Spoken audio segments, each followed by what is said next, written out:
Hey guys, what's up? DEK here with DEK Star Wars and DEK Review Show.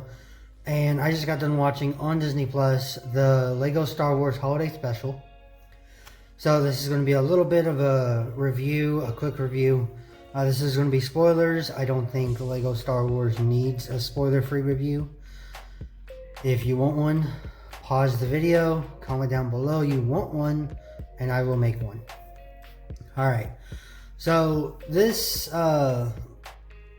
is about 45 minutes, 49 minutes, pretty good. It's using the Mandalorian starting screen with the Star Wars metallic emblems and all that stuff with all the helmets. Of course, it's got the Lego emblem in it. It's pretty awesome that way. I really liked it. It was good. I don't know, it went over kind of quick, but it did feel a little bit boring, I guess, or like I was watching it for a little too long. The opposite effect that the Mandalorian has itself. Now, this is Lego Star Wars. Lego Star Wars is not canon. Lego Star Wars is a little bit of a soft canon in most of their stuff, to where the events they said could happen, but possibly not in the same way. So, for an example of this is, in Lego Star Wars, it still has Luke Skywalker fighting Vader, and Vader saying, "No, I am your father." Except in the Lego Star Wars version, he pulls out a picture of him and Padme. Just a little bit of a difference. So Lego Star Wars is not canon, but it is, they have the people in there. It's not legend or anything. It's just a comedic version of the same thing. Kind of like the abridged version. If you ever seen like abridged Yu-Gi-Oh! Or abridged DBZ on YouTube. By a little Karibo or 4-star. Now, this is pretty much the plot is, this takes place after Rise of Skywalker. So, Rey Skywalker has her yellow lightsaber with the black hilt. Really cool lightsaber. Now, she's trying to train Finn. So she's trying to train Finn, but she's doing it wrong, and she doesn't know what's wrong. So she's trying to get this stuff across, but it's not working. And she's not paying attention to her surroundings. Well, she meditates, her Jedi book comes open, and she finds out about a crystal that allows her to see past. Now, this all happens on Life Day, and this overpowered time crystal can only be taken from the temple on Life Day, and you can't leave the temple unless it's returned. That's kind of a thing. Now, so what it is she gets the crystal with BB-8, and they're all waiting for her. They're setting up a party over for Life Day on Kashyyyk with Chewie's family and all that stuff. So Rey is off on this adventure. She does the little crystal thing. She goes. She sees Master Yoda and Luke Skywalker training on Dagobah. So that's where she learns the do not try, only do, or do not. Or do or do not, there is no try. So she learns that, and then she goes again and she meets young Obi-Wan Kenobi and Qui-Gon, where Obi-Wan is beating his head on the desk because Trade Federation. And it's the very beginning of Phantom Menace, where that is. And then she does it again, and she meets Obi-Wan and Anakin in an elevator. However, Obi-Wan sees her and is like, "Hello there," and she dips out. Okay, so she wants to go one more time. BB-8 doesn't, but she says, "Alright, we'll do one more." And she ends up jumping into Darth Vader as the apprentice to Emperor Palpatine. And they see the crystal. They see what's happening. And Palpatine shoves Darth Vader into the portal, to get this crystal, whatever it may be. So Vader is trying to get this crystal. They go back to the temple. They're like, all right, we've had enough. Except Vader comes out of the portal and he's trying to get whatever it is she has. So this is where they start fighting. They get jumped through back into the portal. They're going through all different timelines. They're jumping in. They're falling through New Hope while Luke's just a farmer. Jump through to the pod race of young Anakin Skywalker. They get jumped through Mustafar during the Obi-Wan Anakin duel. They get just thrown all over the place. They get thrown into Last Jedi, where they have after Kylo Ren killed Snoke, and then they're doing all this kind of stuff, and then Kylo Ren meets Vader and the Emperor because the Vader got the crystal and left Rey by herself with young Luke in the temple, and he escaped while they're stuck there. So Vader met up with Emperor. They started doing this. Emperor's like, oh, I want to see all the stuff I rule over in 30 years.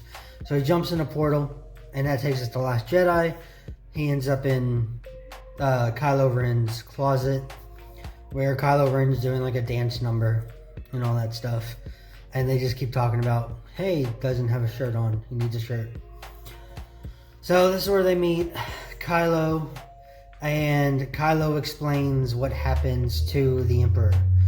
So the Emperor finds out that Vader is going to betray him and decides to get rid of Vader and to have Kylo as his new, apprentice. And he asked Kylo, was like, you wouldn't throw your master down a radiator shaft, would you? He has a flashback to where he stabbed his master in half, Snoke, and then he's like, a radiator shaft? Of course not. No, I wouldn't do that. I was like, oh good, you're my new apprentice. And all this shit happens. Force Ghost Yoda comes up to the temple to tell Rey that everything she had, she already had. She didn't need the crystal because there's crystals in the cave and all that stuff.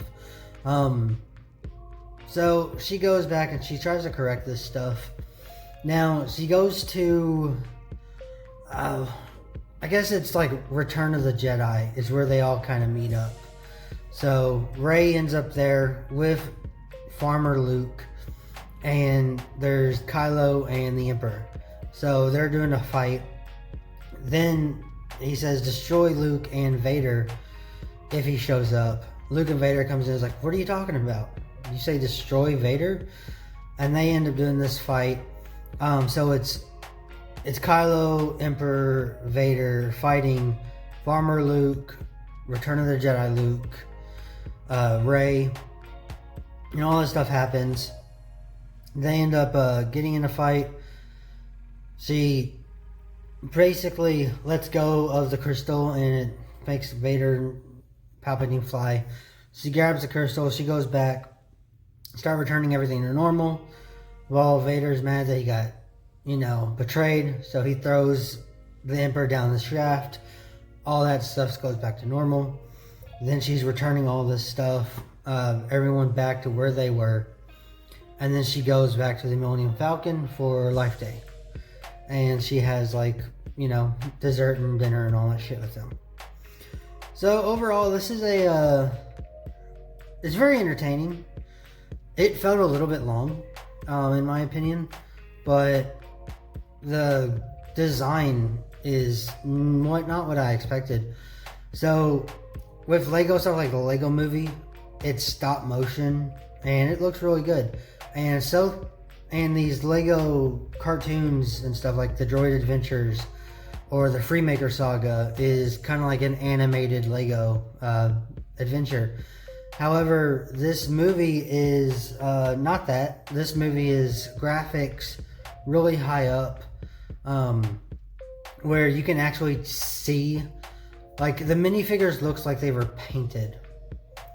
And there's a good thing and a bad thing about it. Good thing is it looks really high grade It looks like they were painted. You could see the texture of the paint on them and all the lines and all that stuff. So it looks amazing. It looks absolutely phenomenal.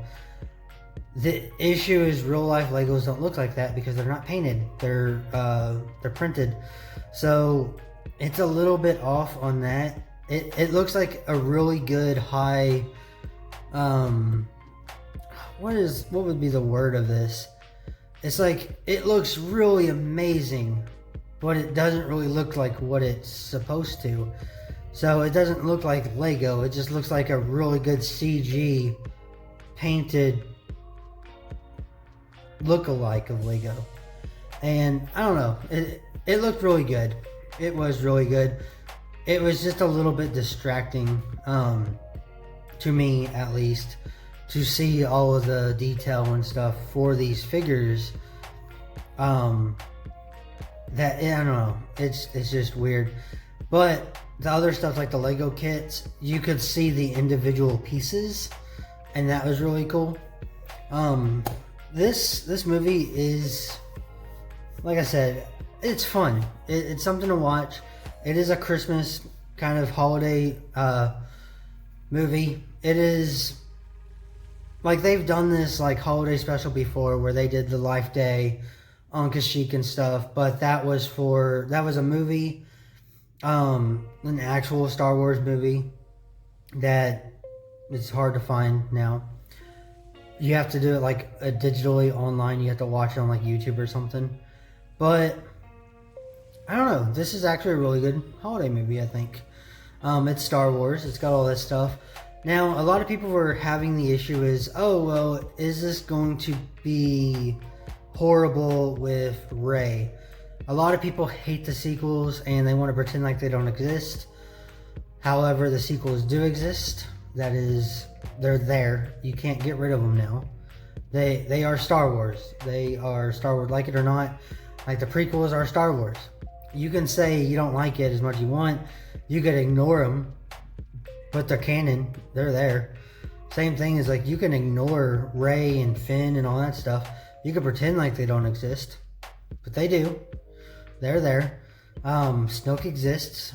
A lot of people don't like the tie with the Mandalorian and the New Age stuff, which the Mandalorian is in this one. It's a quick, like about a 2-minute scene. It's really quick. It's just Mando from season 1 with the child doing their shootout after he takes back the asset when all the bounty hunters are going for him, and then the Mandalorians have to come in. It's right before that scene. Really quick. It's just like a little pop in, pop out. Overall, I liked it. As far as rating it, it is Lego. It's not going to be like this huge thing. I do like how they used actual stuff.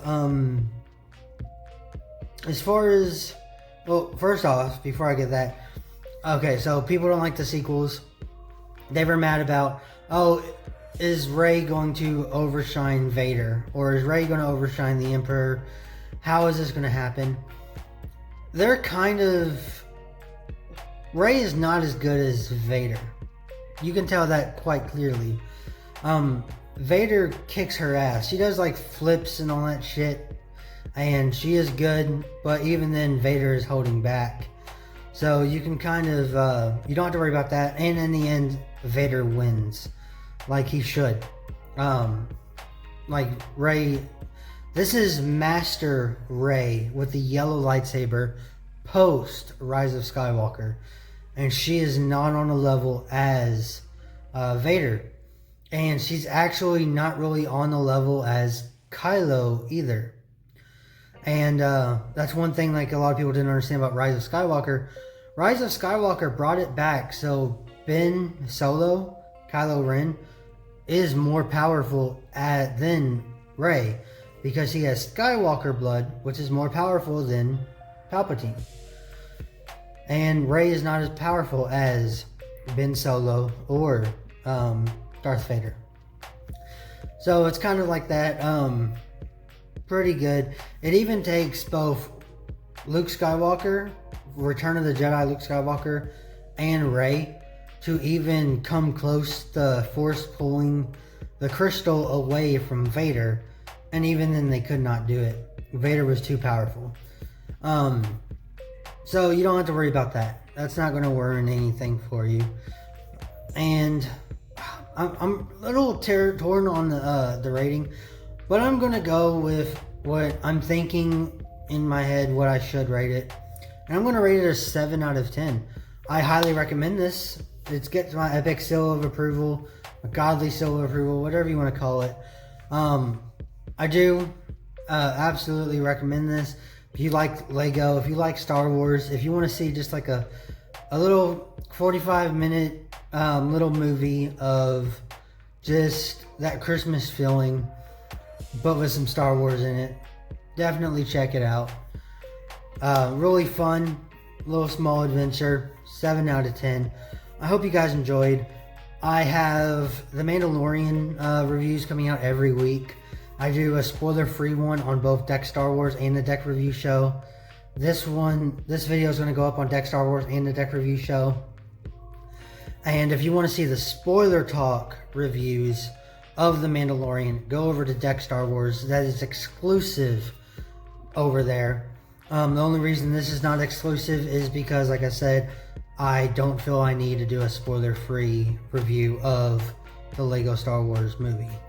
It doesn't seem important, to say the least.